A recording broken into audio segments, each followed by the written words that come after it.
네, 안녕하세요. 5월 19일 월요일 짱목과 말씀 수다의 시간입니다. 오늘 주시는 말씀은 창세기를 이제 넘어서서 출애굽기 1장 5절부터 22절의 내용의 말씀입니다. 하나님 말씀을 보시겠습니다. 애굽 왕이 히브리 산파 십브라라는 사람과 부하라는 사람에게 말하여 이르되 너희는 히브리 여인을 위하여 해산을 도울 때에 그 자리를 살펴서 아들이거든 그를 죽이고 딸이거든 살려두라. 그러나 산파들이 하나님을 두려워하여 애굽 왕의 명령을 어기고 남자 아기들을 살린지라. 애굽 왕이 산파를 불러 그들에게 이르되 너희가 어찌하여 이같이 남자 아기들을 살렸느냐. 산파가 바로에게 대답하되 히브리 여인은 애굽 여인과 같지 아니하고 건장하여 산파가 그들에게 이르기 전에 해산하였더이다 하매 하나님이 그 산파들에게 은혜를 베푸시니 그 백성은 번성하고 매우 강해지니라. 그 산파들은 하나님을 경외하였으므로 하나님이 그들의 집안을 흥하게 하신지라. 그러므로 바로가 그의 모든 백성에게 명령하여 이르되 아들이 태어나거든 너희는 그를 나일 강에 던지고 딸이거든 살려두라 하였더라. 네, 창세기를 이어서 이제 출애굽기가 이제 말씀으로 나왔는데 그 요셉의 이야기 또 야곱이 애굽으로 70명이 이주한 이야기 이런 이야기와 연결이 되어서 시작이 되는 것입니다. 요셉이 이제 죽은 후에 결국 이스라엘 자손들이 번성하고 굉장히 시간이 지나마자 아주 강대해지는 상황이 되었습니다. 당연히 이제 새로운 이집트 왕이 올라와서 이스라엘을 잘 모르니까 박해하기 시작했고 그 중에 이제 최고의 그 두려움은 히브리 산파들에게 사내 아이를 낳으면 죽여야 된다라는 명령을 내렸는데 그러나 산파들은 하나님을 두려워해서 이제 그것을 따르지 않았다라고 하는 것이 그 이야기입니다. 오늘 말씀을 보면 결국은 평안했던 이들이 고난을 이제 당하기 시작을 하게 되면서 말씀이 시작하게 되는 걸 볼 수가 있습니다. 출애굽기 1장 7절을 보면 이스라엘 자손은 생육하고 불어나 번성하고 매우 강하여 온 땅에 가득하게 되었더라 라고 그렇게 말씀을 하고 있습니다. 결국은 모든 공동체가 그러한데 모든 게 이제 잘 되게 되면 그 다음에 이제 고난이 오는 거예요. 뭐 우리 교회도 아마 마찬가지라고 저는 생각하는데 그래도 우리 교회가 가장 잘 버틴 부분은 그럼에도 불구하고 이러한 이제 고난들을 잘 이겨나가는 그런 건강성이 있어서 좋은 부분이 있지만 막 교회가 굉장히 잘 되고 그리고 교회가 막 되게 환해지고 그러면 마귀는 이 부분에서 가만히 놔두지를 않고 고난을 주는 그러한 상황이 되는 것이 이제 공동체의 어떤 반복성이었다 이렇게 볼 수가 있습니다. 결국 이스라엘도 굉장히 생육하고 번식하고 굉장히 그 대단한 번성함을 이루게 되니까 결국 이제 고난이 찾아오게 되고 그 고난이 심각한 상황으로 나타나게 되는 걸 볼 수가 있어요. 우리는 살아가면서 고난을 어떻게 처리하느냐가 결국 우리의 인생이라고 저는 생각하게 됩니다. 고난은 누구나 똑같이 온다라 말씀을 드렸잖아요.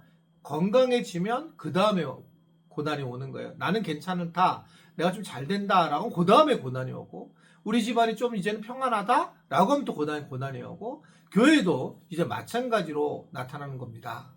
고난이 복이라고 하는 것은 고난 자체가 복이라기보다 고난을 넘어섰을 때에 우리가 어떻게 세워지느냐 이것이 결국 고난에 대한 이야기에 대한 말씀이다 이렇게 볼 수 있어요. 고난이 복이라고 하는 말씀은 고난을 어떻게 처리하느냐에 따라 고난에 대해서 삶에 바뀌고 변화되는 모습이라고 하는 것을 말씀을 하고 있기 때문에 그렇습니다.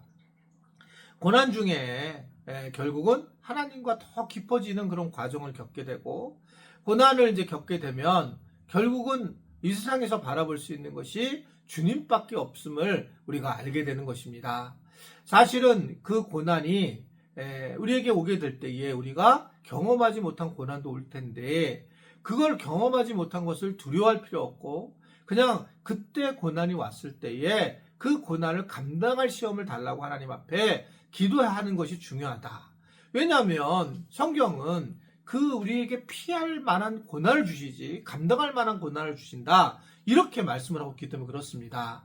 그러니까 정말 나는 감당할 수 없어 라는 것이 아니라 사실은 우리에게 온 고난들은 대부분 다 우리에게 맞춰진 고난이며 우리 개인에게 맞춤형 고난이라는 것을 성경은 계속 얘기하고 있어요. 그러니까 다른 사람보다 내가 고난을 더 당했느냐 안 당했느냐 이게 중요한 게 아니고 어떤 고난이 세냐 이게 아니라 고난을 내가 어떻게 받아들여서 이 고난을 이겨냈는가 이 부분이 중요하고 고난을 이겨내서 내가 그 다음 어떤 식으로 변화가 되었는가 라고 하는 것이 굉장히 중요하다는 겁니다. 결국 이 고난을 당한 사람 중에 오늘 보면 그 산파들이 나오는데요. 산파들도 오늘 17절에 보면 하나님을 두려워하여 애굽의 왕의 명령대로 하지 아니하고 남자아이를 살렸다라고 그렇게 말씀을 하고 있습니다. 이들이 세상에서 어떻든 굉장히 사회적인 약자였을 텐데 그럼에도 불구하고 그들은 하나님을 경외했기 때문에 하나님의 생명을 귀하게 여겼고 그리고 하나님께서 이들의 믿음을 기뻐하시면서 결국 가정을 번성케 하신 그런 모습들을 우리가 알 수가 있습니다. 결국 우리가 하나님은 무엇보다 하나님께서 사랑하는 사람들은 어떤 것보다 하나님을 경외하면서 생명을 중시하는 사람들을 중요하게 여기시고 제가 이제 제 표현으로 보면 상식적인 사람, 상식적인 것에 벗어나지 않는 사람들을 하나님은 축복해 주신다는 거죠. 왜냐하면 이런 일로 인해서 어떻든 아기를 죽이라고 하는 이 부분은 상식적이지 않잖아요. 그것만으로도 하나님께서 원하시는 걸 우리는 얼마든지 이해할 수 있다라고 하는 것을 볼 수 있거든요.